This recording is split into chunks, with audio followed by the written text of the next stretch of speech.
Welcome, everyone, and a big special welcome and aloha and mahalo to Rachel Brosnahan. We are so excited to be doing this series of HIFF Talks with our amazing HIFF honorees this year and our award winners. And Rachel, as well, stars in one of the most amazing films at the HIFF40th Festival. So thank you for joining. Thank you for being here. I would like to start off with a quick bio sort of for Rachel. Is that okay? Yeah.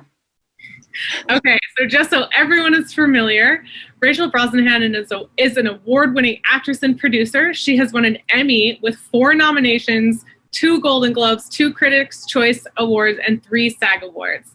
Brosnahan recently signed a first-look deal with Amazon Studios with her company Scrap Paper Pictures to develop television series exclusive to Amazon Prime Video. She produced and stars in I'm Your Woman, an Amazon Studio movie directed by Julia Hart and co-written with Jordan Horowitz.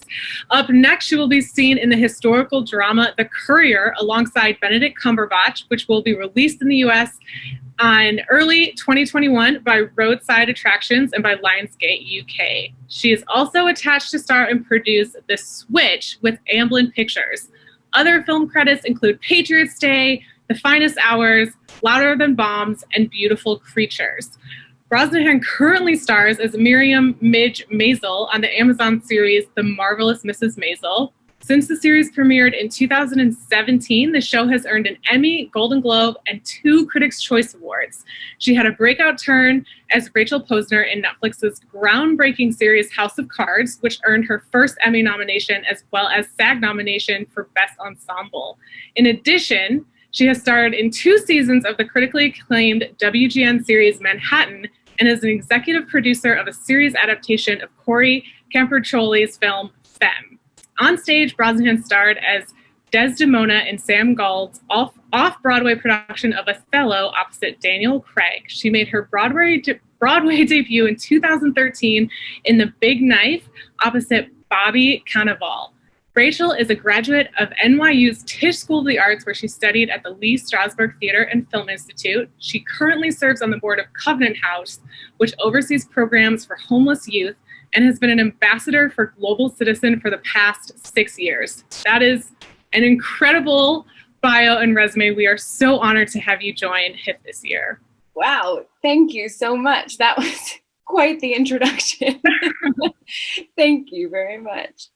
So I want to start, you have had the most amazing career spanning stage, off-Broadway, on-Broadway, amazing television shows, streaming service shows, as well as feature films, short films, starring in them, executive producing.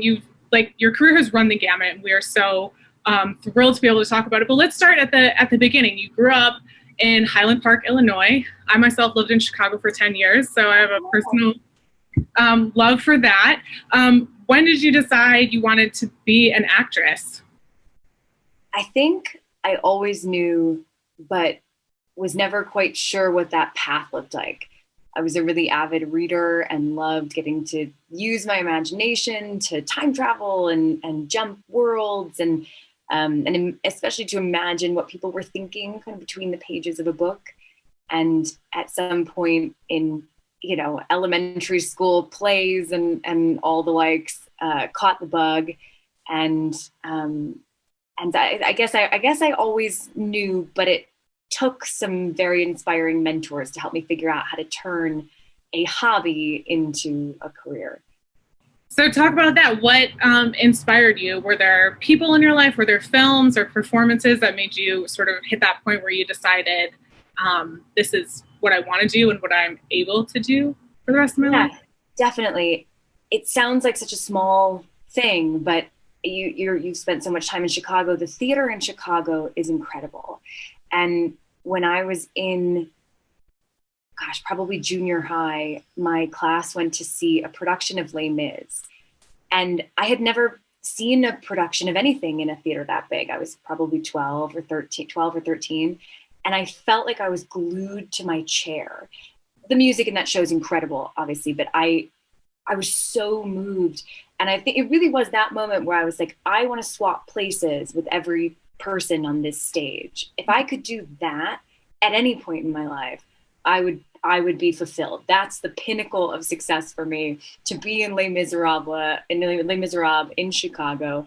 I can't sing or dance. That was not the path ultimately, but that was definitely a place where I was like, oh, people do this for a living. And so for a long time, it was wanting to be in theater. And I had an amazing mentor and teacher named Carol Debo in Chicago, who runs the Actors Training Center. And it was really her who helped me kind of figure out all the different places that you can act in, who kind of taught me a little bit about the business, helped me prepare to audition for college. And we worked together for many, many, many years and are still incredibly close. So I really credit Carol with helping figure out that transition between something that I really love to do and how to make that dream a reality. That's amazing. So your first film role was in high school. You were cast in the horror film The Unborn. And then throughout high school, you regularly worked on TV prior to going to NYU. What was that like? How did you navigate that while also being, a teenager in graduating high school? I didn't actually work on anything but that film in high school. It was just that I want to say my senior year of high school. So it was kind of right before graduating. That felt like a really lucky fluke. There was this big movie shooting in Chicago, and I missed my calculus final to audition for it. Thankfully still graduated and had that experience. And then it was through college that I was kind of navigating small bit roles on television shows and getting that experience. It was such an incredible experience to be in school, to be turned inside out in all the crazy ways that drama school does to you, to so much crying. And to be able to feel like I was being filled with information in school, and then to be able to take that even in really small ways and get to learn what that was like in practice on a set, even if I was just dropping in for a day or two. And I feel like that combination, that safe space in a school program, and also the really unsafe space, but that slow build through all of those television projects, and getting to even just be around actors and directors and producers that I admired was really informative. But it was a challenge to balance that in school. It wasn't the most welcome from the school itself, but for me personally, it was the best way for me to learn the most in such a short period of time. That's amazing. And then you had your stage debut, right, with Steppenwolf Theater? Yes. So being from Chicago, I would come the first 2 years of college. I was coming home for the summers and had the opportunity to do up at the Steppenwolf the summer after my freshman year of college, which was a piece of the realization of that dream. I felt like I was pinching myself. I got to be up on one of those stages in Chicago, the home that I love so much, and to get to work with Martha Levy, who very sadly is no longer with us, but who was the artistic director of the Steppenwolf in that show, with Anna Shapiro as the director, Jan Barford. I mean, these were professionals at their peak who have continued to raise the bar. And to get to work alongside them, I can't believe how much I learned during that period. I was just trying to sit back and absorb as much as possible. That is incredible. I mean, I think at such a young age to have done both a film and then this major theater production, it's remarkable. So then you went on to have regular roles on House of Cards and Manhattan, and most famously, over the last number of years, the Marvelous Mrs Maisel. What was that process like? Were those roles, specifically Marvelous Mrs Maisel, was that something that you auditioned for? I mean, it was such a big leap, sort of as such a huge character in that show. Was it sort of given to you? How did that whole process work out? lot of auditioning. I really love auditioning. I feel like my agents are going to kill me for saying that. But it feels like an opportunity to try something new, to try something that feels really foreign. And I'm really grateful for the really challenging audition process that was the Marvelous Mrs Maisel. I auditioned for all of those roles, auditioned for House of Cards, and sort of was auditioning on the job in a way when they extended that role ultimately from just a couple episodes into this 3-season arc that it became, and then auditioned for Manhattan and auditioned a couple times for Maisel. Did a pre-screen for just the casting director. It was about 14 pages of material, and we played around with it, and I don't know that I left feeling particularly confident, but I'm grateful that they saw something in it and gave me another shot to come back and read for Amy and Dan. We played around for quite a while with all of those scenes. It was the initial, the wedding speech, the midges, that opening scene of the pilot, the breakup scene with Joel, and then the final kind of breakdown stand-up. Those were the three big scenes that I got to sink my teeth into. But it was a lot of learning through that process of auditioning that helped build some kind of confidence that maybe I could do this and maybe I was the right person for this role, but also taught me a lot through getting to work, particularly with Amy and Dan, about what they were looking for. And so I felt better prepared by the time I arrived at the pilot or at the rehearsals for the pilot. Whereas if I hadn't have auditioned for that, I would have been, probably would never have gotten it, because who would have thunk, but also would have been crushed by the weight of that anxiety. So it's auditioning is a gift for sure. You're making us all feel so human right now. And Amy has her own, she's sort of a rock star in her own right. She has a huge fan base after creating Gilmore Girls and Bunheads. What has that experience been like for you, being able to work with Amy Palladino? It's been incredible. She's a consummate pro. She's been doing this forever. And she's often said that this feels like one of the first times that she's been able to stretch her wings as far as they can go. This is hers and all hers. Whereas a lot of those other projects had the thumb of a network pretty heavily over them. She's really been allowed to reach into the depths of her bottomless well of talent in this project. And it's been really exciting because it's felt like that same kind of challenge for me to kind of continue to grow and stretch and reach into spaces that feel really uncomfortable. And so to watch her reaching into these new spaces and continue to raise the bar season after season has been really motivating and really inspiring and fucking hard as hell. But it's been an enormous growing experience that I probably won't know the impact of till many years from now when I can look back on this moment. Yeah. And I mean, the show itself, is, I'm not sure how to put this, but it's very sort of Mad Men-esque in that it's representative of what a lot of people hope and believe is a bygone era, even though sometimes a lot of those themes we still see today as far as gender dynamics and playing that out. How do you prepare for that mentally? How is your experience sort of acting in that role, knowing this time and space that we're in right now? Does that make sense? Yeah, it generally speaking, the writing supports that entire narrative, and my job is to be as present as possible. The one of the great joys of Midge, and sometimes the frustration, is that she's discovering in every moment. We saw her life fall apart in the pilot, and every moment and every episode brings new experiences. And so a lot of my job on the show is to just be in the moment as her and process things in real time.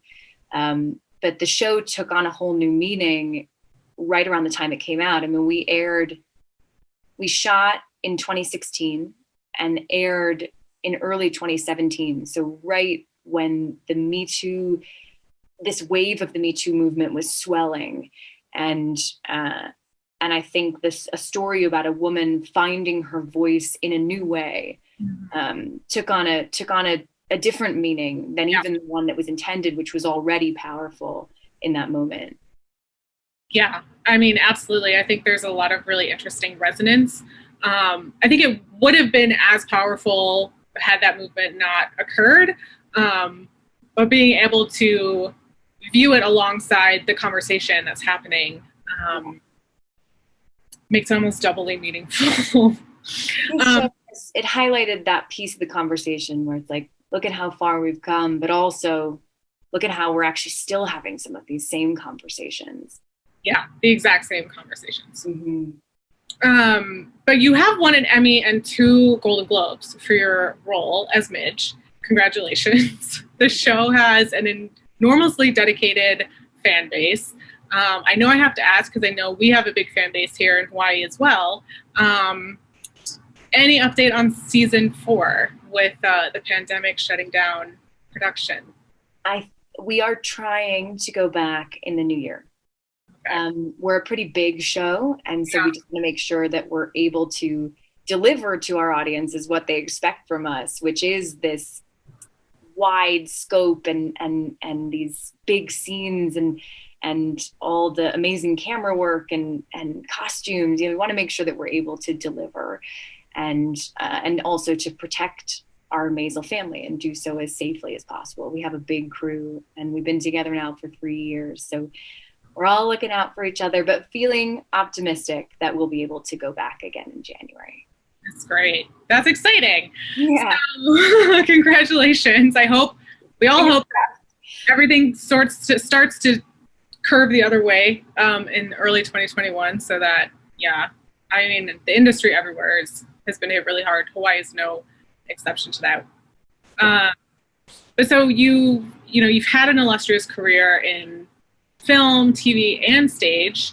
I'm Your Woman, which is playing at HIFF, and we're so excited. We're showing it in 2 theater screenings and a drive-in. Wow. I know. It's your first feature film lead role, and you're also a producer on that film, so you just went all in. How did you get involved with this project? I got the script from Julia and Jordan and was so moved by the story of this woman that I didn't quite understand and wanted to know more about. And had an amazing meeting with Julia where she talked to me about writing the script and what motivated her, and I should let her speak for herself on it. But in talking to her, I knew immediately that I wanted to be a part of this project and to tell this woman's story, and especially to tell this woman's story alongside her and her husband, Jordan Horowitz, who I co-produced the film with. It was so incredible to be invited into their really special partnership. They write together, she directs, he produces, they work together all the time. And for them to make space to help elevate me into this new position, I'm so grateful and incredibly moved by that generosity. It was an amazing experience getting to collaborate with the 2 of them and to be invited inside that partnership and be with this film from the tail end of script development all the way through post-production and now still with it. It's been a real journey since, I want to say I first read the script in 2018. Wow. And it feels amazing to be here virtually in Hawaii now. I know. Have you been to Hawaii ever? No, this is the closest I've come, but one day, very soon. Yes, we will do what we can to get you out here in real life and to the beach once that is opened up again. So, in the film I'm Your Woman, we love it at HIFF. We're so impressed by it. Your performance in that film is very sort of internal in the sense that you're thrown into an extreme situation and have to figure out how to get out of it.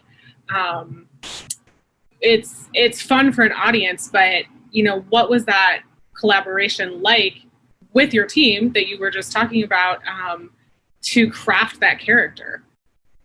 that collaboration was so important.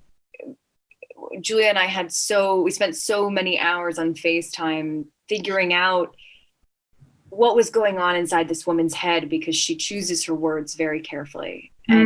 And it felt like such a shift from the space I'd been living in the last couple of years.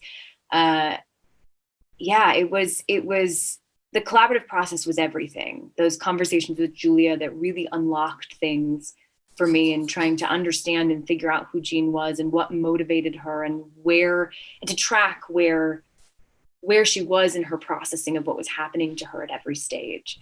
There was something that Julia said to me early on about trauma, and the way that trauma functions in the brain, and in Jean's brain in particular, that, when something like this happens, it's like all the filing cabinets in your head just get dumped out all over the place. And so that really is Jean's journey. She's spending this entire time trying to put the files back into place and to make sense of what's happening to her as the situation continues to mount. And that understanding that piece of information when Jean is questioning her situation helped me find her, and was kind of the core of her internal life. And that emerged after many conversations with Julia about Jean. Wow. Well, it's a fascinating character portrait. Absolutely. So congratulations. Thank you. This film, I'm Your Woman, is your first foray as a producer on a feature film? Yeah. Do you see yourself doing more sort of behind the scenes producing work? Definitely. We have a couple other projects in development that not all of which we can talk about yet, but that we're really excited about. And as you mentioned, the switch coming up, hopefully in the new year, sometime soon. And I definitely caught the bug, and I'm so grateful to Jordan for, Jordan is an intensely capable producer who has incredible taste, and who, between he and Julia, they set this tone for the sets that they work on, where they value everyone's contribution to this collaboration and make that known on a daily basis. I've learned an incredible amount from working with them on this project that I'll What types of stories would you want to tell as a producer? You know what, we're such a young company. We're still figuring that out largely, but certainly, stories that haven't been told before, and by a lot of folks who haven't been given the space to tell them. In the last couple of months, we've had the great privilege of meeting tons of incredible writers, some more experienced and some really new. We consider ourselves an artist-centric company. So we're excited about finding artists that we're passionate about at various levels of experience, and being a part of the process of developing something from very early on, or not. If someone has something fully cooked that they're ready to walk in somewhere and just need someone to help walk through the door with them, we're there for that too. And are really excited to keep discovering the kinds of stories that we're passionate about. But at the moment, we love good stories and storytelling, and have had the great privilege of working with so many female identifying artists over the last year. And it's been a different and incredible experience to look around some of these rooms that we've found ourselves a part of, some of these production meetings, and just look back at so many women. Yeah. It's not an experience that I've had at many points in my career, although I've been privileged to work with a number of women. We're figuring it out, and really excited to keep heading down this path. Oh, that's so inspiring. So we're getting a couple of questions from the audience, but before I sort of delve into some of those, you are very much, the poster child of an actor who was at the top of their game in this new streaming world that we're all living in now and taking a very active role in now. Are you seeing sort of this medium evolving, where series are no longer, that half-hour, 1 hour standard formats? Feature films might be more series oriented. As someone with such experience in this streaming world, where do you think we're headed? It's been changing so fast, it's really impossible to say. But one of the coolest parts about being a part of so many of these streaming platforms at their early stages has been that there's a freedom in these platforms. And it's been really inspiring to watch a lot of artists take advantage of that freedom. We aren't limited to half hour and hour. We have limited series are really hot right now. It just feels like such a fertile field to continue to push the boundaries of the kinds of stories that we're used to telling and the kinds of formats that we're used to telling them in. And I think at the end of the day, that just means that there are more opportunities for more people to get to tell their stories in the way that they want to. And I'm all about it. Obviously, I grew up going to the movies and watching television in the traditional way. And there's definitely a nostalgia factor. You can't replace sitting in a movie theater and having that collective experience with people around you. You can't duplicate that in your living room. So I'm not advocating the death of movie theaters and movies in that format. No one is here, I promise you. No. But I think there's exciting opportunity to continue to expand our understanding of what's possible with the streaming services and room for so many exciting new artists that we've seen happen in the last couple of years. Again, to go back to women in these positions of leadership, there have been so many more women making movies on these streaming platforms that have had great success, and women of color in particular. I'm excited for what's, nervous obviously given the state of the world, but excited about the possibility of what's to come. Well, that's really great to hear. We are too, and part of what I think I personally love about a lot of the big projects that you do is that they are so woman-centric as far as this really complicated character portrait and navigating really complicated spaces from a woman's perspective. So I appreciate that, and I know a lot of our audiences do as well. I'm Your Woman, for everyone watching, is playing at HIFF. I think it's sort of the perfect drive-in film. It's this 70s crime film, and it just really works. So if people can come to our drive-in at Al Nu'uana Center, it's November 12th at 8 p.m. And then on November 19th at Consolidated Theaters, Mililani, we're showing it at 5 and 8 p.m. So please be sure to check those out. And you get to see all the great things that we're talking about. So I'm going to go a little bit more into some questions that people are asking. One comment from Jordan: how was it like working with Sam Raimi as the woman with the golden arm on 50 States of Fright? Well, speaking of new streaming services, it was amazing. It was an amazing, amazing experience. Sam Raimi is one of the most delightful and infectiously delightful people I have ever met. We met just like this on, I guess, Skype back then. This was pre the Zoom boom. And Sam's love for a genre that I'm largely unfamiliar with was incredible. That man loves a blood cannon more than anyone I have ever met. And it was one of the most fun experiences I've ever had. I have rarely worked with directors who are so forthcoming with their joy. And at the time especially, I needed that. And yeah, gosh, I would wear I Heart Sam Raimi on a t-shirt any day of the week. I'm the president of his fan club. That's amazing. Okay, another comment we're getting. So with the COVID pandemic, how, from where you are in your perspective, running the production company and being a star in these shows, how is the industry approaching new ways to logistically shoot projects? Is it a major adjustment? Are people just sort of putting our things on pause? What's happening from your perspective to continue production in this new climate? It's a little bit the Wild West. I'm hearing about a lot of different approaches that are all geared, obviously, at going back to work as safely as possible and taking care of everyone that you're working with.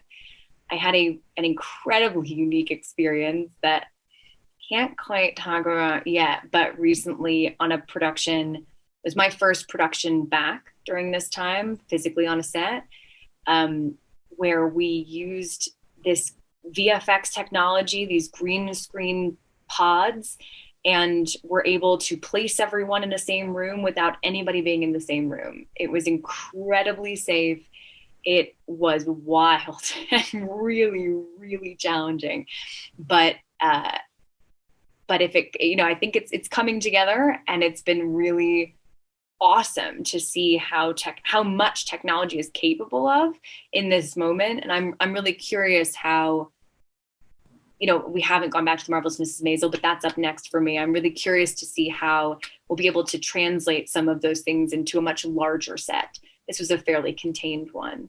It was a very short shoot, but I think there's going to be a lot of learning over the next year in particular as we continue to navigate this moment. Absolutely. We've heard a lot about that at HIFF, the new sort of green screen. I haven't personally heard of the pod shooting, but it was wild. Yeah, everybody in individual green screen rooms. Like pretending to talk to each other? Mostly not. Mostly, yes. I mean, delivering lines that were to other people, and looking at eye lines with a script supervisor and figuring out exactly where everybody needed to be looking. But almost nobody was in the same room at any time, and it was wild. Yeah, that's got to be really hard. I look forward to being in the same room again. Yeah. Right. So do we. Sort of on the flip side of that, another question from viewers is, have you thought about ever going, now's a funny time to ask this question, but have you thought about ever going back to the stage? Do you miss stage performances? When we started this conversation, you had mentioned that was your dream, which you achieved very early. Is it something you want to go back to, or have thought about going back to, a Broadway Steppenwolf off-Broadway show? Absolutely. I miss it dearly. And obviously it is a tough time. The theater, it's going to take a while longer to recover for sure. Because it is so much about that shared experience of being in a space together and making art, and it's so ephemeral. It doesn't stick. It changes night to night, and the theater is a really magical space, unlike any other. So I'm desperate for it to come back, both as an audience member and as an actor. The theater is my first love.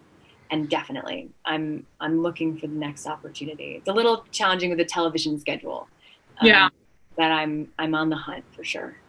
Well, I would not be surprised if we saw you in the Les Mis production in the next time. I think I'm hard to believe old. Good enough at singing or dancing for that. So. Oh man, I need years worth of singing lessons, maybe more. I'm pretty confident. Another question, good one.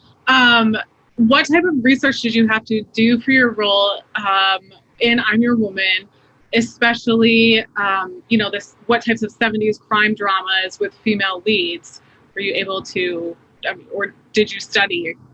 Yeah, they're really, I did not study any crime dramas with female leads in the 70s. Julia has spoken often about, and I feel the same way, about how there are some of these incredible 70s dramas like Thief, which is a favorite of theirs and one that I love very much as well. And Tuesday Weld is such an interesting character and such a brilliant actress. And she's in like the first 25 minutes of the movie, and then she completely disappears. And we're all going, wait, what? This is great and all, but like, what happened to her? And this movie is that. The gift of being in a movie like I'm Your Woman is that, I'm a huge research nerd, but it behooved me to do less research, because this is a woman who is quite sheltered from the world around her, who lives a very quiet and small life. Definitely did a lot of looking into hair and makeup and fashion and film and music and television references from the time, just to have them fresh in the brain. But this movie was a real exercise in being present, made all the more urgent by the presence of a baby in nearly every frame of the film, who kept us honest. Yeah.